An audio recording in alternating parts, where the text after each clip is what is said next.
Good evening, or good morning, or good afternoon, wherever you may be, and welcome to a live disclaimer for a pre-recorded program. So I will put up the pre-recorded bug in a second, but I'm here to remind you that this episode will address various topics related to mental health, addiction, physical fitness, and multiple sclerosis. These may be sensitive to some of our viewers. As always, viewer discretion is advised. We remind you to please consult your doctor, your mental health professional, your outreach group, your sponsor or specialist before adopting any change to your dietary, physical, and or mental health regime. If you're looking for options with respect to mental health and need to be put in touch with a group, call SAMHSA, the Substance Abuse and Mental Health Services Administration, at 1-800-662-HELP. That's 1-800-662-4357. The service is open 24 hours a day, 7 days a week, 365 days a year, and is a confidential free information service for individuals and family members facing such stressors. Importantly, if you're feeling suicidal crisis or emotional distress and need to be put in touch with a crisis center, call the Suicide Prevention Lifeline at 1-800-273-8255. Once again, 1-800-273-TALK, or go to suicidepreventionlifeline.org. You can also text the word HOME to 741-741. Those resources are also available 24 hours a day, 7 days a week, 365 days a year. And then before I talk about multiple sclerosis, a bit of a background. Today, I was at University of Pennsylvania for my next Oservis infusion, a full 600 milligram infusion of Oservis, which was, way different than the 2 half infusions that I took. And we will talk more about that on next Thursday's live episode. Also today, I took another MRI, 17 MRI of what's going on with my brain, my central nervous system, down my spinal cord. We will talk about all of that 1 week from tonight. But my much thanks again to the University of Pennsylvania and that incredible team over there. Also, my thanks to an organization that has helped us considerably, and that of the National MS Society. The National MS Society is a collective of passionate individuals who want to do something about MS now, to move together towards a world free of multiple sclerosis. Multiple sclerosis is comprised of unpredictable and often disabling flare-ups of the central nervous system. Such flare-ups disrupt the flow of information within the brain and between the brain and the body. The National MS Society is the largest private funder of MS researchers in the world, investing more than $1 billion to date. MS stops people from moving, but the National MS Society exists to make sure that MS doesn't. To contact the National MS Society, please call 1-800-344-4867. Once again, 1-800-344-4867, or go to their website at nationalmssociety.org. Thank you to all of you who have donated money to this amazing organization. Also, all of you who went to nationalmssociety.org to learn more about this really strange and very disabling disease that affects me and over 1 million people in this country by way of the multiple sclerosis itself and by demyelination. Your education in this, your contributions have meant all of that to us, and we appreciate all of you. Before we begin, a bit of a reminder. This episode from this point forward is pre-recorded.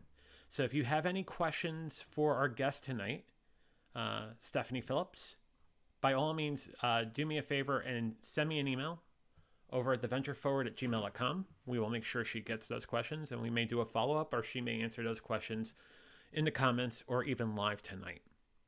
It was a very interesting interview. She is an incredible personality, a great story to tell as far as physical fitness, but also how she got involved in physical fitness, and also what physical fitness means today, given how surreal life has been in the last 20 months, so to speak. The conversation with Stephanie starts in about a minute and a half. Let's begin.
by the shoreline yesterday. Must be the sign that I was looking for. Because baby, when I gaze into your eyes, they seem to say, there's no need for crying anymore. You took me to my happy place. I never thought I'd feel my heart so full of everything, and all the wounds are healed. And I don't know how it happened. I have a smile upon my face. 'Cause when you hold my hand, you know I'm in my happy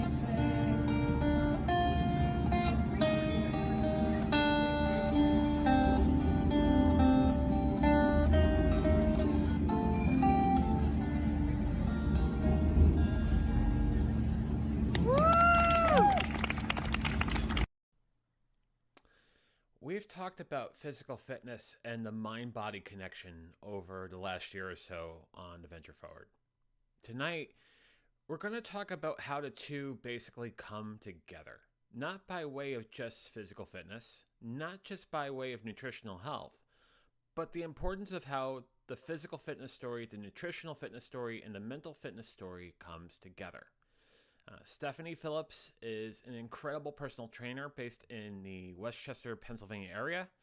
She opened her training and private yoga instruction business in 2015 and runs an operation called Bala Fitness. Bala means strength and power in Sanskrit, the ancient language of yoga. Her passion is to help people get stronger, feel more confident, and improve their lives and their health through exercise and good nutrition. It is an honor and complete pleasure to have Stephanie on the show this evening. Stephanie, Hey, how John. are you? And you're not on mute. Look at that. I finally nailed this. This is great. How are you? I'm good. doing I'm well. good. How are you?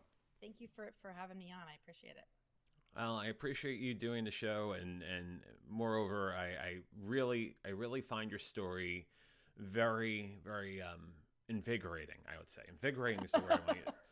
I like that. I like that. I strive for invigorating. I think, well, I think the first place I'd like to go to is where did you get started as far as, personal training, physical health? Has it always been a lifelong passion for you? When did it all start for you? It's funny because my initial instinct answer is to say no. It's not always been a lifelong passion. However, my mother always reminds me that when I was 14 in then what we call junior high, now we call middle school, I started an exercise club with my home ec teacher. And so every day after school, I don't know if it was every day, but it was several days a week at least, she and I and several others would lead this exercise club where we did Jane Fonda workouts on cassette tape. That's how old I am. I'm dating myself. And we would either do it in the school, or if it was a nice day, we would do it out on the playground. And so I guess that was kind of the beginning for me. I don't remember really doing any formal workouts after that until college. And then when I got to college, at Sarah Lawrence, we had, obviously there was a gym and a workout room. I mean, it wasn't super high tech or great, but it did the trick. And I started after freshman year, because obviously most college kids, when they live on campus, gain weight their first year. And I had shown up to college I was always like really thin in high school, which is probably why I never really felt like I needed to work out. I think I did run. I ran a little bit here and there, but I didn't work out every day the way I do now. But anyway, blah, blah, blah. I get to college. I'm like a freaking string bean. I was literally like not 95-pound weakling. In fact, they called me string bean because I was like I had no body. I was just skinny and kind of gawky, to be honest. I look back on those years and I cringe because it wasn't a good look. But anyway, I get to Sarah Lawrence with all these really artsy, cool people, and I was like a preppy girl from Kansas. Like not that I didn't know how to dress, but I didn't dress the way, like cool and artsy, the way everybody at Sarah Lawrence did. So things really changed. But after freshman year, when yes, I did gain some weight, it probably looked better on me than it would have on some people because I kind of needed to gain the weight. But I remember like by junior year, I started to get kind of really into working out and watching what I was eating and being really careful about what I ate. And by senior year, I graduated at 114 pounds. So I think I came to college at about 100, but that was way, way, way, way, way too thin, right? And maybe 105, something like that. So I was 114 when I graduated, but if you think about the fact that I'm 5'7" and a half, that was really thin. But it looked better than it did when I first got there because I actually was working out. Like I was doing some weightlifting and stuff. So, and then fast forward, through my 20s, again, I lived in New York City. I did a lot of walking, but I don't remember ever formally working out. But then when I got married and started having kids, we joined a gym and I started getting really into it. And the personal training thing came out of, it was a twofold thing. One is I got divorced. So I had been, quote, supported through raising kids because my husband and I had decided that we didn't want somebody else raising our girls. So I quit teaching when my second baby came along, Mackenzie, when my other daughter was 3. And even though I had a tenured position as a public school teacher in Westchester District, which I'm sure you know because you're from the area, like that's a really good gig. Like most people don't give that up. But I did because I wanted to raise my girls. So 15 years later, of course, I lost all that earning potential. And I had been on the husband dole, so to speak. So we got divorced and I was like, shoot, like I need to do something. I wasn't desperate for money because I had done okay in the divorce, but I still needed to live on something. So I thought, what am I good at? And my ex had thought, because we stayed friends, he was like, I don't know why you don't just go back to teaching. And I was like, dude, like I've been out of the school district for 15 years. You can't just, I would have had to start all over again. And I would have been a 50-year-old competing with 24-year-olds who didn't need any money, who were looking for they would have been happy with a $28,000, $30,000 salary. I would have needed twice that. So that was not an option. Plus I didn't want to go back to school. Like I'm done with that. I've been there, done, right? So I was like, what am I good at? And other than going back to maybe do retail, which would have done, I could have gone to been a sales girl at the Gap. I decided, well, fitness has always been something that's been there for me, and I know I'm good at it. And I'm a teacher. I'm a natural teacher. I mean, I knew that. I've been teaching long enough to know that I was good at it. And so it's combining two of the passions you had in life. You obviously are a pedagogue, teacher, whatever noun you want to use there, but you also have a love for fitness. So the two go together. Yeah. So it worked out. So I put my nose to the grindstone and I studied my butt off. And I got the certificate for National Academy of Sports Medicine, also known as NASM. And that's what the personal trainers call it. And it's a very, very stringent organization. I would say one of the most, if not the most, in terms of their requirements. And so I had to work really hard. The test was brutal. I had to go somewhere to take it. It was in a room with other people. Like we all had our little cubicles sitting there with the what do you call those guys that watch over the test? What are those Proctor. guys called? Thank you, Proctor. Yeah. So it was really scary because I hadn't taken a test in so long, and I was like, oh my god, like this is awful, and I really didn't think I was going to pass it. Like I honestly walked out of there and I was like, I failed. Like the guy even said to me, how do you think you did? And I was like, I don't think I passed. And I not only passed, but I did well on it, and I was freaking shocked. So blah blah blah started Bala Fitness, and there was a moment where I thought, in fact, I looked into doing some personal training at a gym in the area in Westchester, which is still around actually.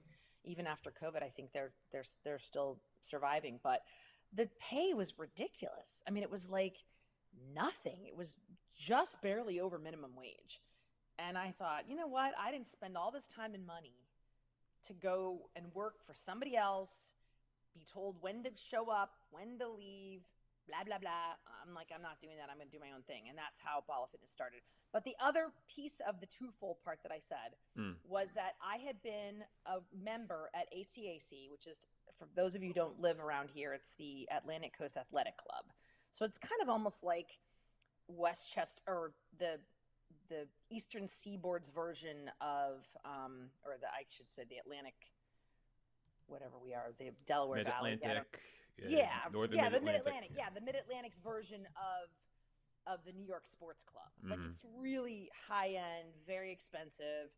You know, they offer tons of stuff. They've got 3 different pools and, you know, the sauna, the steam room, the blah, blah, blah, all that stuff. But anyway, I had been a yoga teacher. So, and that was the other part of it. I was also a yoga teacher. So I had, after my kids were born, but before the divorce, I decided that I wanted to teach yoga because I had kind of fallen in love with yoga, and I was doing it like 4 or 5 days a week. It was crazy. I was like a nut. And right after Mackenzie was born, like, I kind of wanted to get my body back. And so I found Ashtanga yoga, and it really like changed the shape of my muscles. Like, I remember my ex coming with me, or my then husband coming. I finally convinced him to go to class with me because he used to like kind of make fun of it. And he would, not in a mean way, but just, he would like joke with me. Like, I think he thought we were just like all going, lying around on our backs, you know, like, I don't think he understood how freaking hard it is. So he came with me to class. Did you make jokes when you started going to downward dog or something? I mean, got his butt kicked. Like, actually, he didn't go with me to class. He came to my class after I had started teaching.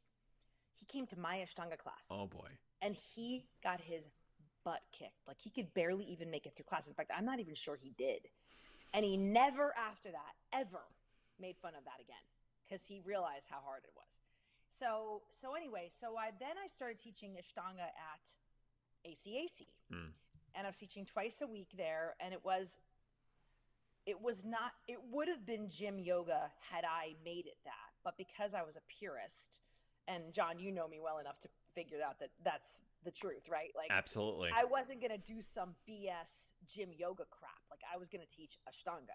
So, and they had a beautiful studio there. So aside from the fact that it was an athletic club and mainly a strength place and workout place, I found myself at home in their little studio, which I shouldn't say little, but it was probably about 3 times the size of mine, maybe 4 times the size. And it was very nice. It was well lit. It was, the wood floor, and it was really pretty, had the mirrors, but it wasn't gym-like, it was like I could make it my own. So I brought in incense, and I brought in, and of course they had their own mats, but I brought in all the yoga-y stuff. And so twice a week, that was kind of my space, and people would come in expecting, I mean, my regulars knew what they were going to get, but the people who came in who'd never been to my class before thought they were coming in for some gym yoga class, and then they got Stephanie doing the Bande Guranam Jaranarvinde Sandarashita. I did the whole chant, the opening chant of the Ashtanga practice. It's the most ancient practice of yoga, and it's been around for thousands of years. And I used to tell my students, this isn't written in stone. I'd be like, well, yeah, it kind of is. So it has a very specific set, for those of you who are not familiar with Ashtanga, it has a very specific set of poses that go in a specific order. Every single time it's the same. So, and people who tire of routine and structure still find it amazing, because once you get the order of the poses, you don't have to look at the teacher anymore. And you start to really go inward, and it's a very intense, very deeply personal practice. And I really, really miss it. I'm sure you could tell, like, my passion for it was incredible. But it is, at the age of 54, it is no longer physically available to me. And I can do parts of it, but it's a very difficult, very, very difficult practice. Extremely dynamic. And if you do it correctly, it's really hard. So So anyway, but what happened was I would walk around the gym, because I also worked out there because I got a free membership, right? So I would I would go around and do different things in the gym to work out, either before my class or after, or on a day when I wasn't teaching. And inevitably, I would see these ACAC trainers who were specifically, hired by ACAC. They would have the trainer jackets on, and the whatnot. And I would watch them with their clients, and I was so disgusted by their lack of. And I'm not saying all of them. I mean, there were a couple that were good, but by and large, the majority of the trainers there, either didn't pay attention at all to what their clients were doing, B, gave them things to do that I knew from having 200 hours and then another 300 hours so I'm a 500-hour yoga teacher. There's a lot of anatomy, and there's a lot of obviously, form and alignment and all that stuff. So I knew that these people were teaching things wrong. And so when I got divorced... Before you continue, what are some of the things that they were making missteps with yoga poses or whatnot? Well, it wasn't yoga. It was like they were doing resistance training, right? And so here's a perfect example. So the I'm gonna be non-judgmental here, but the guy, especially men, who work on the mirror muscles. So they want to do biceps, chest, shoulders, lats, all the stuff that shows in the mirror. That's kind of what their focus is, right? And and typically those guys, sometimes they'll work on their core, but typically they'll have kind of somewhat of a belly. Like they'll be weak in the core, weak back muscles, because they don't see that as important, because again, not a mirror muscle, right? And weak leg muscles. So these are the guys who do the really heavy weight, the presses, that kind of stuff, right? So inevitably, I would watch them being watched by one of the trainers, and they'd come up for a biceps curl. And again, John, you know how I teach, right? So this is wrong. They would go like this. They'd go like that, and they pull before back. You continue, the form and function with you is so on point. Yes, because I learned from bad. I learned from watching the bad, and I also learned from all that yoga instruction. So, and then of course I got all the anatomy from NASM, NASM is huge on form too, which I really respected them for that. They're not just some weekend certification; like they're the real deal. So, and I'm not getting paid to say that. I wish I were, but anyway. So, basically, I watched this going on in front of my face, under my nose, all these several years of this, watching these trainers, A, doing things wrong, B, not watching their clients who were doing things wrong, and not correcting them, and C, I would walk around and see people inevitably doing their own yoga. Like they would take the mats out in the ab area. Like, how there's like always a separate area for like core. People bring the mats out and they do core stuff, which is cool.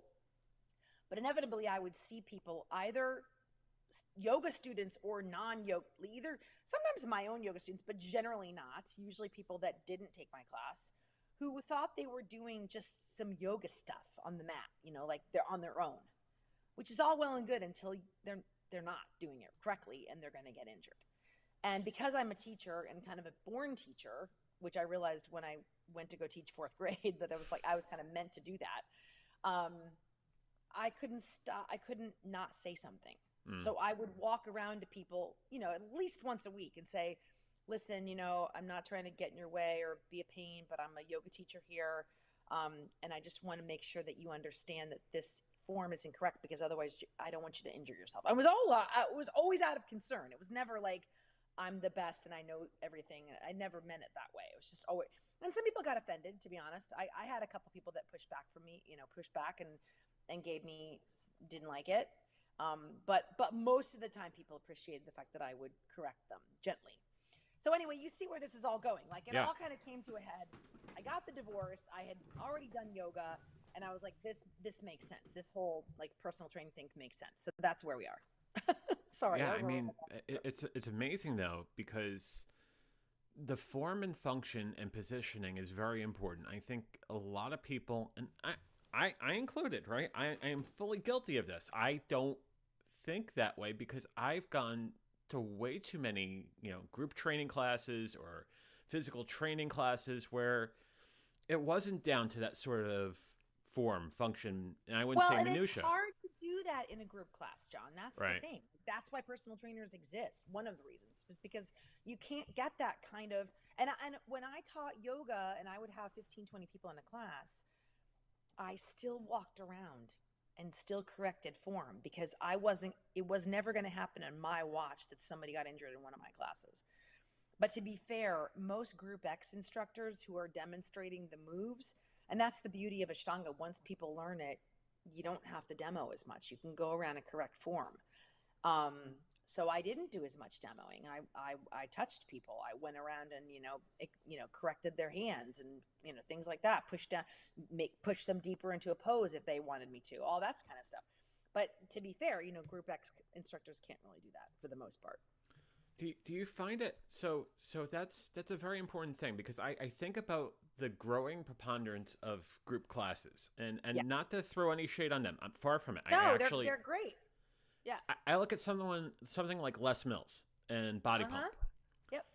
Do you Huge. see the danger, or is there places where the instructor can actually be on top of each and every participant's behavior? I think there is a huge danger, having been in some of those body pump classes myself over the years at ACAC, and I did enjoy it. I did enjoy them. I really did. But unless the instructor is a hawk watching every single person, which, to be fair, they really can't, there is definitely always going to be a risk of injury. And I knew people that got injured in those body pump classes on a regular basis. There was always one or two, that I would run into, and I'd say like, "Oh, I haven't seen you in class." "Oh yeah, I got hurt," And again, I don't blame the instructors necessarily, but I do blame the gyms, because the gyms are all about the bottom line, and you and I both know that. And the truth is that ACAC is while it's a great, and I haven't been a member there for years because once I opened my own gym, I don't need to pay somebody else for their equipment. But bottom line is, while it's beautiful, aesthetically pleasing, lots of great instructors, full of people who know what they're doing, they never, as long as I was a member there, they never said, "We're putting a cap on membership." So there were days, especially weekend days, when that place was jammed. And I'm sorry, but you can't put 30, 40 people in one of the, and literally, like, people would fight to get into these classes. Especially given the Backstreet Boys reunion tour as well. I mean, we still have that sort of, we still have to be socially cognizant of social Yes, distancing. and I and have whatnot. no idea how they've handled that, because to be fair, I have not been back for many, many years. So I have no idea how ACAC has handled the COVID factor. And I'm sure they've done everything correctly. I'm sure they're following all the proper protocols. They have to, or they wouldn't be in business. But nonetheless, prior to the Backstreet Boys reunion tour, they would shove as many people as they could. And I don't remember there ever being a specific capacity limit on those classes beyond the fact that, we can't fit any more people in the room. But I never taught any of those, to my recollection. No, I don't think I ever taught any group. I think a couple people asked me to sub, and I think I never did it because I was kind of freaked out by doing it. But because I was a yoga teacher, I wasn't a Group X instructor. But I did attend many of them, and I enjoyed many of them. But there were some that were dangerously close to being at or past capacity. And I don't think there was an instructor in the world who could have watched every single person. And here's the other thing that I have found since I started this journey, and that is that I would say at least half of the people in this country, and probably more than half, have very little to no body awareness. And what I mean by that is that they don't understand where their body is in space. They don't understand where their body ends and the next person's begins. So they're in other people's spaces. But more importantly, they don't understand when somebody says to them, "I want your elbows at 90 degrees." with your pulling back into your shoulder blades, like things like cues like that you give to people who have very little to no body awareness fall on deaf ears. And it's, as a trainer and a yoga instructor, very frustrating. John, you came to me, and you were one of those people. You have improved unbelievably since we started, and you have room to grow.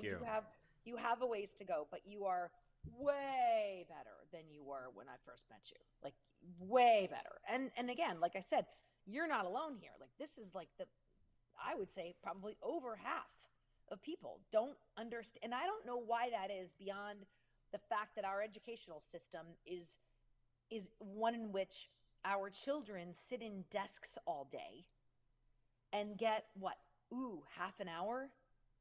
Our elementary school children get half an hour a day to go outside and interact with others and learn where their bodies begin and end, and where others begin and end, and learn how to interact with others physically. We don't encourage there's no physicality in the classroom at all. Unless you're sitting in groups, and even then teachers are always saying, keep your hands to yourself, keep your hands to yourself, keep your hands to yourself. It's constant. Right. And I say it, so I know. But they get one or two PE classes a week? Not much. It's BS is what it is. And so we grow up in this society where we're sitting in a little tiny space. Then what happens? We go to college, and so it gets maybe a little better. Where the freshman 15 becomes the freshman 30 these days, let's be honest. Right. And then we go out into the work world, and 9 times out of 10, unless you're in construction or you're in a job where you're outside, which is not the vast majority, let's face it, you are in an office or a cubicle where you're sitting at a desk.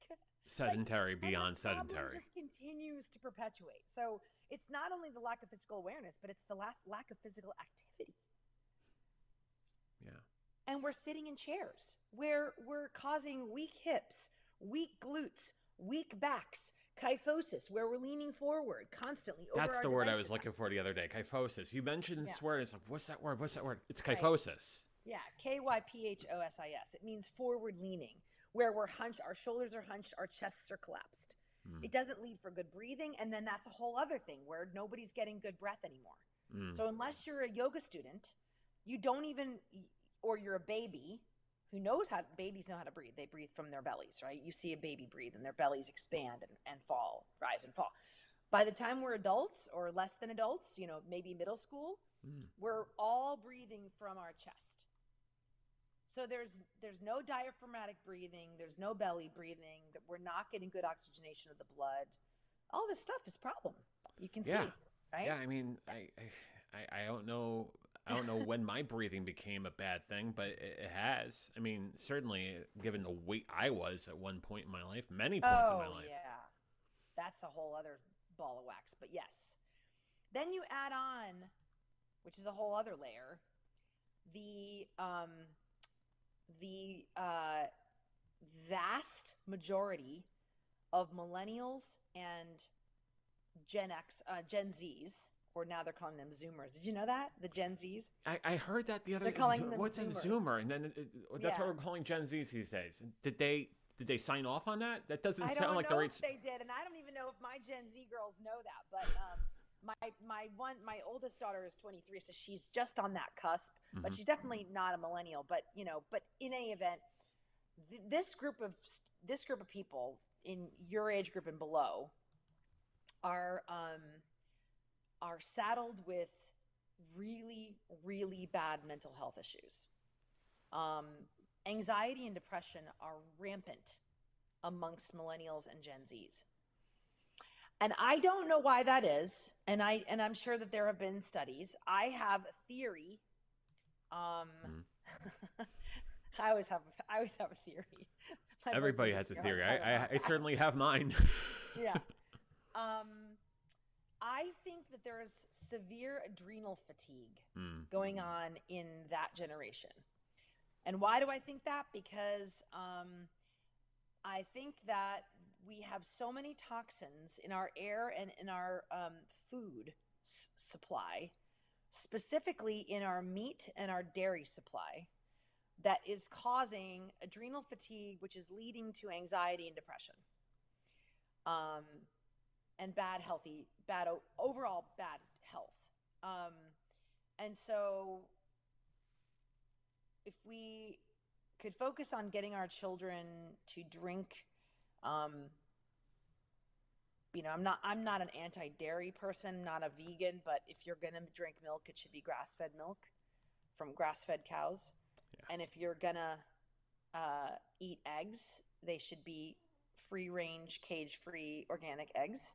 Everything in moderation. And if you're going to eat meat, which you should, I'm actually a pro meat person. However, eat less. And if you're going to eat red meat, it should be grass-fed meat. Mm-hmm. We are eating way too much beef in this country, and it's leading to, and it's unfortunately the vast majority of it is corn-fed beef. And cows aren't meant to eat corn. And when they eat corn, they get sick. And when they get sick, farmers give them antibiotics, and the antibiotics end up in our meat. So it becomes a tinfoil ball of just a mess between the corn and the antibiotics, and then this and then that on top of. Yeah. So anyway, that's a whole side point, but it's one of the reasons why I'm so passionate about personal training, because I also know that nutrition is a huge thing, especially in this country. We have issues in this country that other civilized countries don't have. Europe doesn't have the food issues that we have. Because our FDA allows stuff that none of the other civilized countries allow.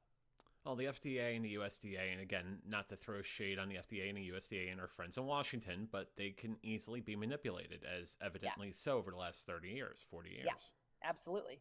Yeah. And we all know that the corn and the milk and the meat lobby in this country is huge. They are huge. And they wield a lot of influence and a lot of control. So, and the dairy lobby, for that matter.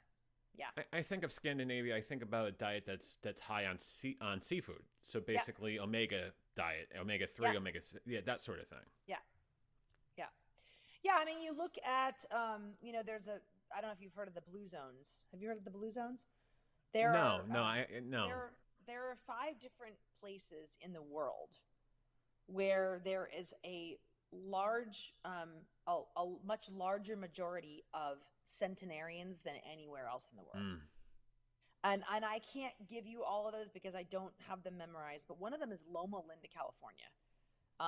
And one of them is a place in Japan. And one of them is a place in Costa Rica. And I can't remember the other 2 offhand, but I want to say one of them is in another place in South America. But they all have in common. They're all spread out, though, climatologically. They're all spread out, so they don't have anything to do with climate necessarily. Right. But what they do have to do with is that everybody there, there is a pattern amongst these people, and they've done studies. Look up the Blue Zone study. It's fascinating.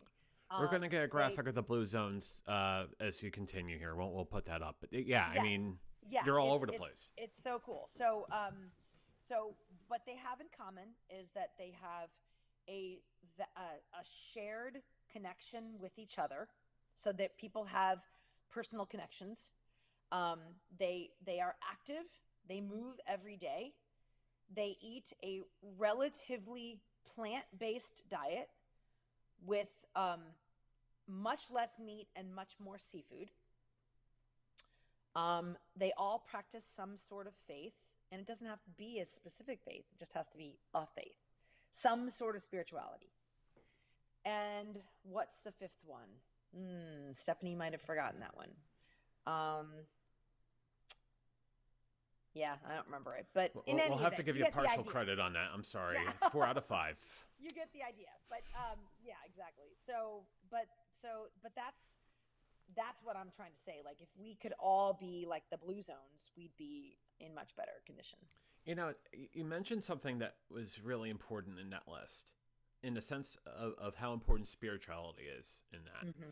And I've had plenty of debates over the last, let's be frank, the last 2.5 years. I mean, going down this road and everything. But we talk about it in the guise of recovery. We'll throw the friends of Bill W. in for a second. we talk about good orderly direction or God or anything, but to have that sort of sense of something bigger than we are. right, Yes. each other, the universe, Right. nature. Right. Yeah.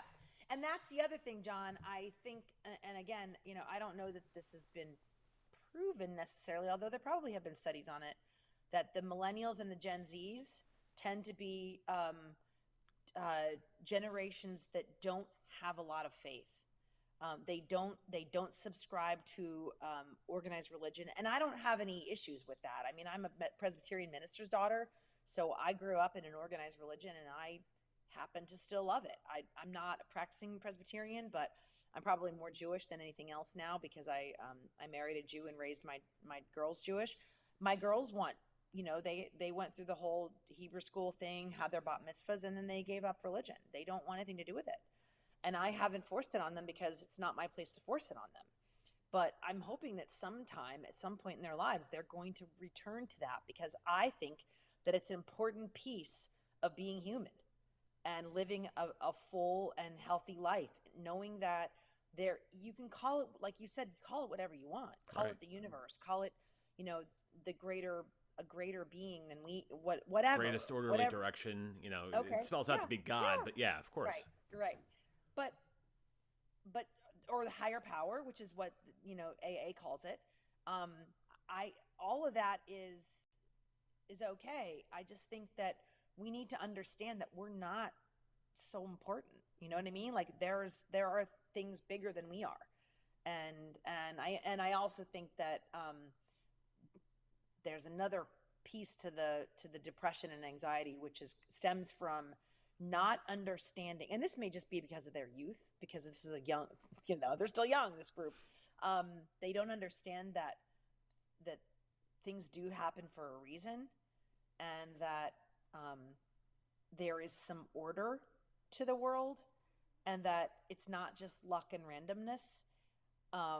And again, you can say, "Oh, God is running my life," or the universe knows better than I do, or however you want to put it.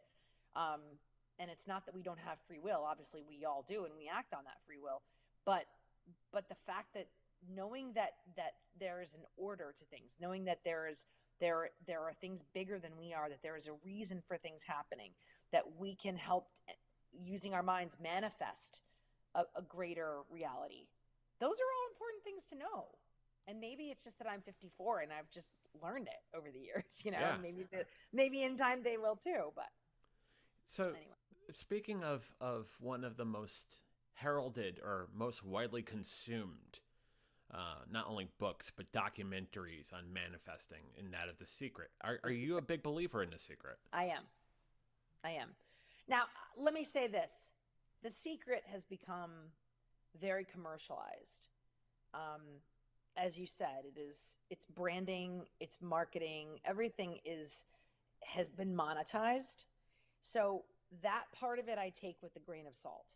But the overall message of the fact that we are far more powerful than we think we are, and that we're far more powerful than we know we are, and that we don't harness that power is fascinating to me, because everybody knows that human beings have this incredible brain, right? And we use so little of it. Like we only use something like 5 to 10% of our gray matter.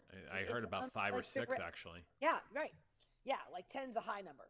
Yeah. So if you think about and then the other thing is, we also know that most of what we do, something like 90 to 95%, maybe even more, of what we do is not directed by our conscious brain. It is subconscious and unconscious. We walk around in a state of fog most of the time, and most of what we do is on autopilot, and we're not thinking, and we're not harnessing that incredible power that we have. So I'm a huge believer in visualization. I wish I did it more. I should be doing it more. I try to do it as often as I can, but I don't. I'm not super good at it. My visualization skills are kind of crappy. So I have to, because I'm an auditory person, I have to hear something. So my visual skills would you are kind of... consider yourself basically like a sophist, in the sense that you have to feel it, touch it, taste it, see it, hear it Yes. in order to Yes. believe it. All right. Yes, exactly. Exactly. So, but anyway, yes, I do believe in the message of The Secret. You know, again, it's been commercialized and people kind of make fun of it now because she's made a huge profit off of that.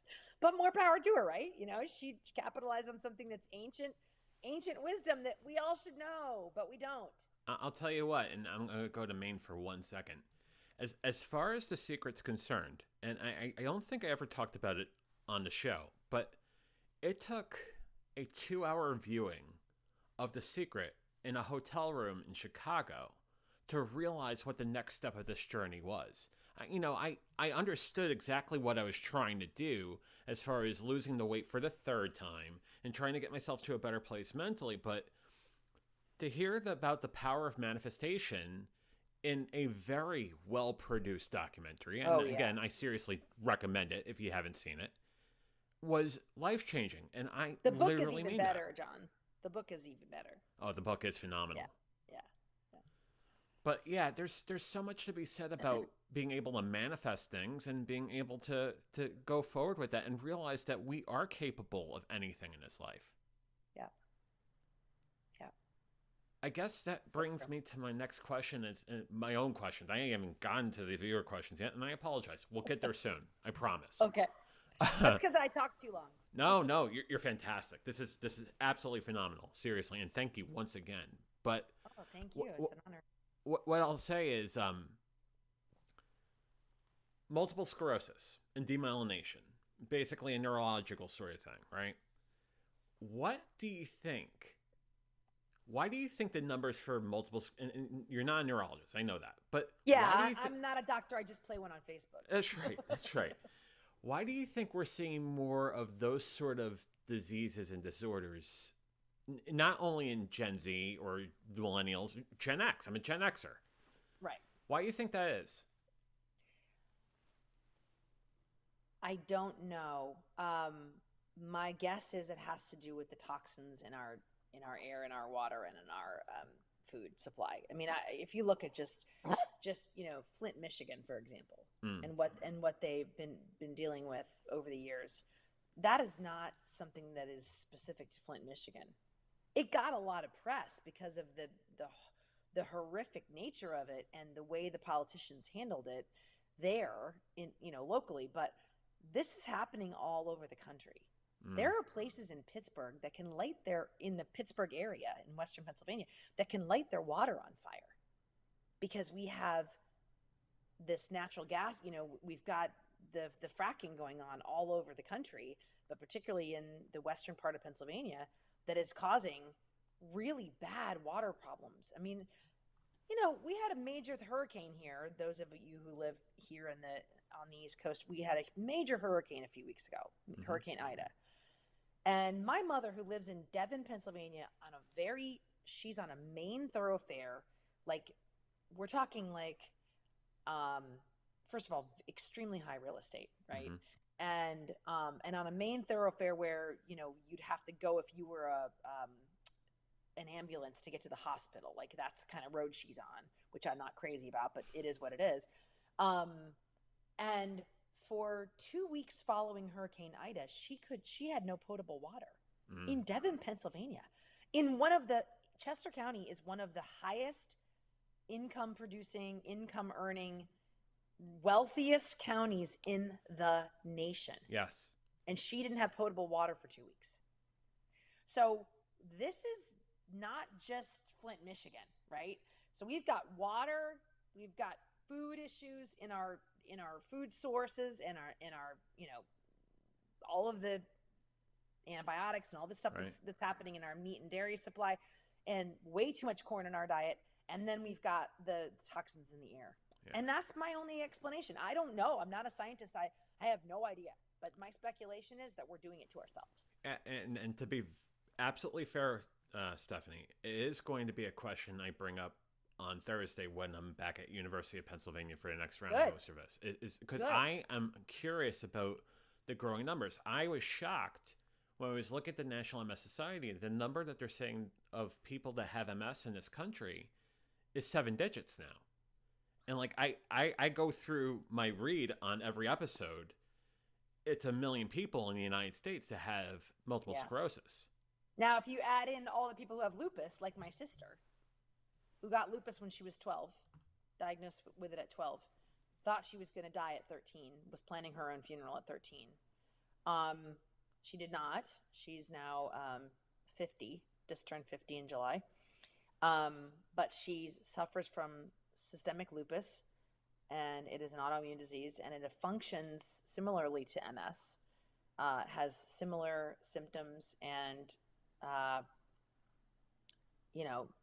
the flares are similar. Mm-hmm.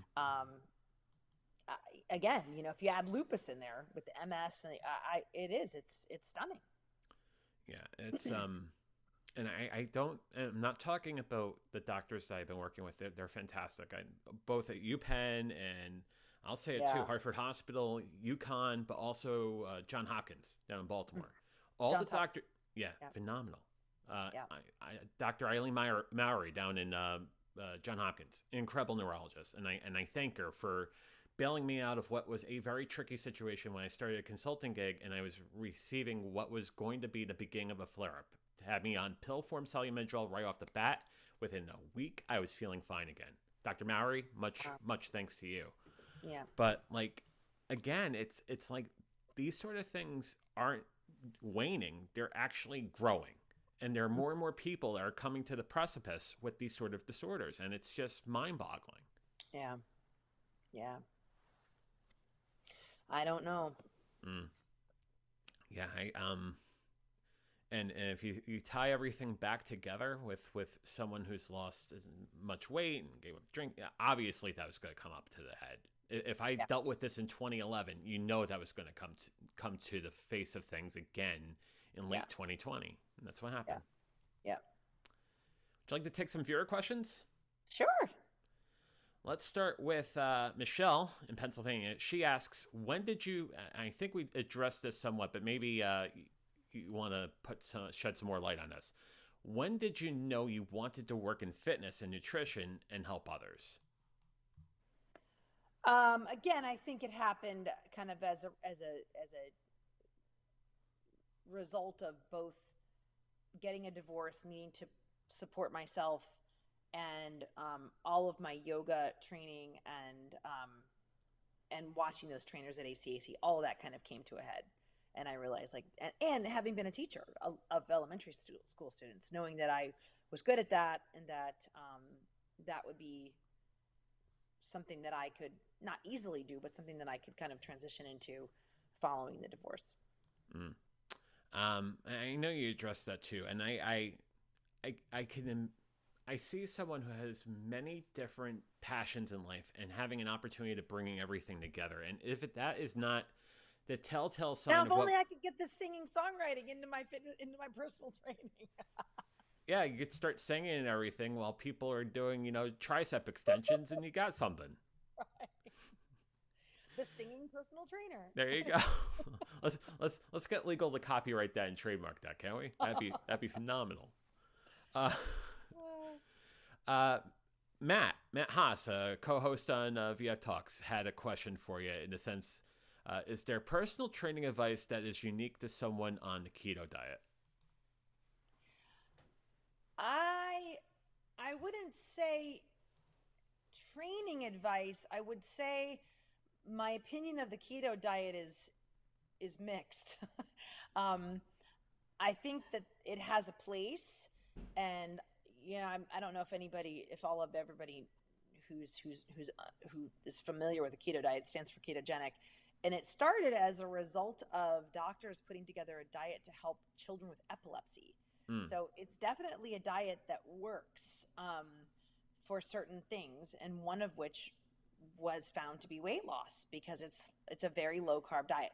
The problem with keto, in my opinion, and again, I am not, I don't claim to be the be all end all expert, really, on any of this. I know what I know, and I know what I don't know.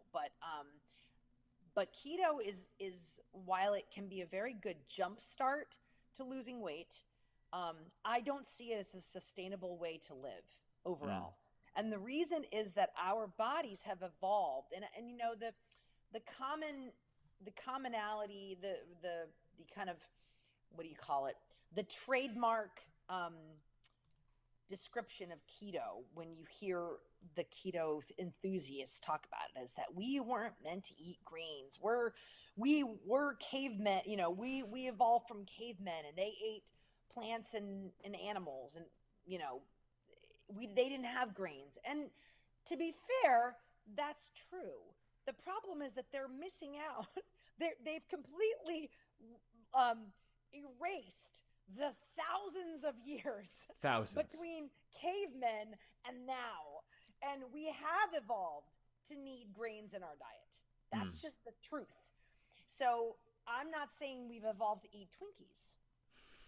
I'm not saying we've evolved to eat Wonder Bread. However, we do need some sort of healthy whole grains in our diet. And the problem with keto is that is all kind of thrown out the window. Right. And the other part of it that's a problem to me is that we already eat in this country far more protein than we need, especially men. Women, not as much, but even many women eat more protein than they need. So while I'm not anti-protein by any stretch, and I know a lot of women who don't get enough protein, the vast majority of men in this country eat far more protein than they need. And so with the keto diet, you know, you're encouraged to increase the protein and decrease the carbs. Right. And that's all well and good, but then you're not, in my opinion, you're not eating as many plants and you know, vegetables and fruit as you should be. Fruit especially are kind of looked down on in keto because of the carb content. And I get that. There are some that are high carb that I even try to stay away from. Like, I don't eat very many bananas because they're super high in carbs and high in sugar. But there are really good fruits that our bodies should be eating, and good vegetables that, yes, many of the vegetables have carbs. Who cares? We should still what be are eating. some of those Nobody fruits ever got fat eating broccoli. What are some of the fruits and vegetables? I mean, there are some people that are trying to figure this stuff out, and if you have an idea of what sort of fruits and vegetables you gravitate to. I gravitate toward anything that's high fiber, because we don't get enough fiber in this country. We are woefully low on fiber. And that's one of the things that helps you stay slim. Fiber is an important part of being full, of having that satiety. So I, you know, anything that's, I'm big on cruciferous vegetables, although I understand that some people who have like stomach, you know, intestinal issues can't eat them. But anybody who doesn't, anything, you know, roasted Brussels sprouts, broccoli, cauliflower, cabbage, kale. I don't even like kale, but still, you know, spinach. I admit I don't. I know everybody thinks it's so great. I don't like it, but I'm a big vegetable eater, and fruits. Again, not so much bananas, but I love, you know, apples, plums, peaches. I'm big on berries. Blueberries especially are huge. So glycemic index still plays a major role in fruit selection? Yeah, to some extent, although I have a whole nutritional thing that I do that's not necessarily about the GI index, but yeah. Yeah. Something different. And the thing is, the things I've learned over time has been just research. Like the 100 grams of protein, I'm not a nutritionist, I'm not a dietitian, but I know that the 100 grams of protein is important as far as, you know, trying to not only lose weight, but also to start building muscle, right? So, I mean, like to support the muscle build and muscle growth and whatnot. Oh, yeah, we need the amino acids from proteins. There's no doubt about it. Now, do you have to get them all from meat? No, you can get some from vegetables too. But you do, you know, again, it's really more about a balanced diet than it is about anything in any one particular food. It's really more important to get a balance. And again, that's the problem with keto. It's not balanced. It's really not. It's very high protein and very low carb and you know. So I don't see it as a sustainable way to live. There's a follow-up question that Michelle from Pennsylvania had as far as people's eating habits in the last 15 years have gotten healthier with more restaurants doing farm to table and organic and less fast food. Has True. that made nutrition education easier or different? I think I'd say it's probably made it easier. I mean, I think there are more people who understand the importance of organic than ever before, which is great. I mean, when I was feeding my kids organic milk, which was, 15 years ago, it wasn't nearly as talked about then. Not that you couldn't get it. I mean, you could, but it just wasn't like most people. When I'd say like I try to eat organic, like they'd be like, "Oh, that's too expensive. What's the point?" Now I think people understand, and so I think, yes, I think the farm to table movement has been huge. The problem with that is that it's again, it's been commercialized, and it frustrates me a little bit because there are things about farm to table that aren't necessarily, I don't know, how do I put this? I think because it's been commercialized, of course, it's all about the bottom line, right? So the farm to table restaurants can charge like 5 times the amount that a regular restaurant, who also, by the way, might be using local produce, but just isn't advertising it as such. I don't know. It's just, I'm an ant, as you can see, I kind of try to stay away from the stuff that's like branded and marketed and commercialized and all that. It frustrates me. It's about expectation too. Like I know there used to be a steakhouse that I used to go to up in Saratoga Springs.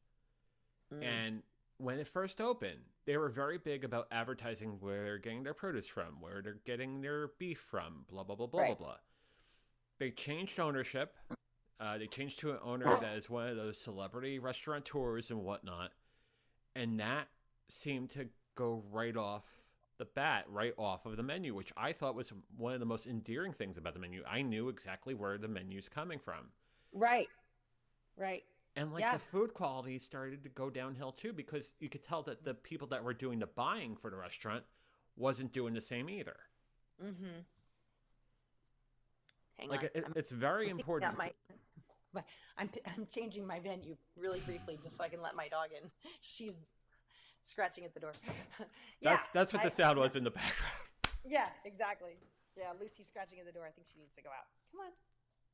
Sorry about that. Sorry about that interruption. No, no worries at all. But yeah, no, I agree with you. Again, it's all about the bottom line, right? That's unfortunately that's kind of the way things go. But that's not just in this country. That's everywhere. That's just human nature, right? Question. Anyway, any more questions? Yeah, a couple more questions. One question Okay. from CK over in South Dakota. How important is technology and also tech gaming? And she puts in parentheses the Microsoft Wii sorry. Oh, okay, yeah. The Nintendo Wii. I got my Yeah, words the mixed Nintendo up. Wii, yeah, The yeah. Nintendo Wii important in physical fitness. I don't know. I think it has a place, but I don't think that it's, my issue is that people come up with all kinds of things to get them going in fitness, right? There are all kinds of little gimmicks and marketing tools and all this stuff to get people hooked on fitness. The bottom line is it's whatever works, right? So some people love the Wii. That's great. More power to you. If that works for you, then I'm all about it. I did the Wii for quite a while with my kids. I never saw it as a serious fitness thing. Like I don't know. Maybe it's changed. Maybe it's better than it was when I was doing it earlier. But frankly, it was never. It never seemed. What's the word? Like didn't get the heart pumping. I never thought it was that. I thought it was fun, but I never thought it was like a serious fitness thing. But the problem is that there's a lot of when you have all these people who are marketing devices and machines and oh my god, sorry, my dogs are being so bad now. Lucy, stop it. Out. Oh my god. All right, I'm gonna make her go out. Go lie down. By the way, is that Kermit? Kermit was being good. Lucy's the one that was being Lucy. naughty. Yeah, Lucy. The one who barks at you every time. Love you too, Lucy. Love you too. Marketing, so here's what happens. The marketing takes over, right? And everybody's vying for the newest, the latest, greatest thing. Like, oh, I have to have a Peloton. Oh, I have to have a blah, blah, blah. Whatever it is, it's not about that. It's about moving your body. Okay. You don't need any of that stuff. I mean, if it works for you, great. I'm all about it. Whatever works. But I think a lot of that stuff just creates more friction. Does that make sense? Yeah, absolutely. And it's funny because there was one final question, which is almost, I would say, a corollary question to CK's question. It's from Austin in Indiana. Right. I don't have accessibility to a gym. What is a low cost way for me to get in shape? Body weight training, just body weight training, or do a use me as as your virtual trainer. A lot of my clients are virtual now, so and that's one of the things that COVID has brought about, and I'm really grateful for that, because people have realized that all they need is their phone or their laptop, and they can hire me and work out with me, and they don't even need any equipment. Mm. So, but if you just go back to the old, I'm going to date myself now, but the old days of calisthenics, remember that word, calisthenics? Calisthenics. When you'd go to your PE class when you were a kid, and they made you do things like push-ups and sit-ups and jumping jacks. That's all you need. I mean, honestly, all the rest is just fun. I mean, all the rest is you don't need great. burpees? No burpees? Yeah, you can do burpees. I hate them, but